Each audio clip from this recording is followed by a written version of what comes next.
সম্মানিত ভিউয়ার্স, আসসালামু আলাইকুম।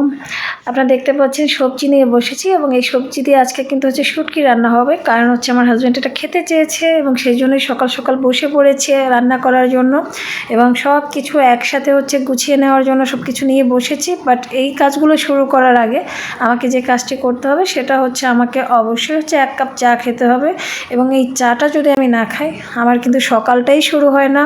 এবং এই চাটা সম্পর্কে যদি আপনাদেরকে বলি যে আপনারা যদি এই চাটা খান আপনারাও কিন্তু এই চায়ের প্রেমে পড়ে যাবেন, যেটা আমি পড়েছি। এবং সেই চাটা আমাদের টি অ্যাকশন কোম্পানির ঋষি জ্ঞান টি স্পেশাল একটা চা বলবো আমি। এবং এই চা পাতিটা কিন্তু কালেক্ট করা হয় আমাদের সিলেটের বাগান থেকে এবং সেই সাথে কিন্তু মাশরুম মিক্সড করা মাশরুমের চা। এবং এই চাটা খেলে কী হয় জানেন, এই চাটা খেলে আপনার মাইগ্রেনের ব্যথা, সাইনোসাইটিসের ব্যথা, আপনার চোখে ঝাপসা দেখা এবং গ্যাস্ট্রিক কমে যায়। ইভেন এটা এত দারুণ একটা কালার, আপনারা দেখেন মানে অমায়িক একটা কালার। এবং এটা মূলত আপনার লবঙ্গ, দারচিনি, তারপর এলাচ, আদা এগুলো দিয়ে যখন পানিটা বলক পড়াবেন, সাথে হালকা একটু লবণের ছিটা দিয়ে দেখা গেছে পানি বলক পড়ানোর পরে চুলাটা নিভিয়ে দিয়ে আপনি চাপাতিটা দেবেন।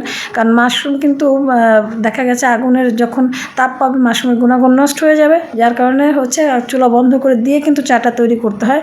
এবং সেই সাথে যদি একটু লেবু, এটার সাথে 2-1 ফোঁটা লেবু চিপড়ে দেন, দারুণ একটা চা হবে, দারুণ টেস্টি একটা চা। এবং প্রতিদিন সকালে এটা খেয়েই কিন্তু আমার সকাল শুরু হয়।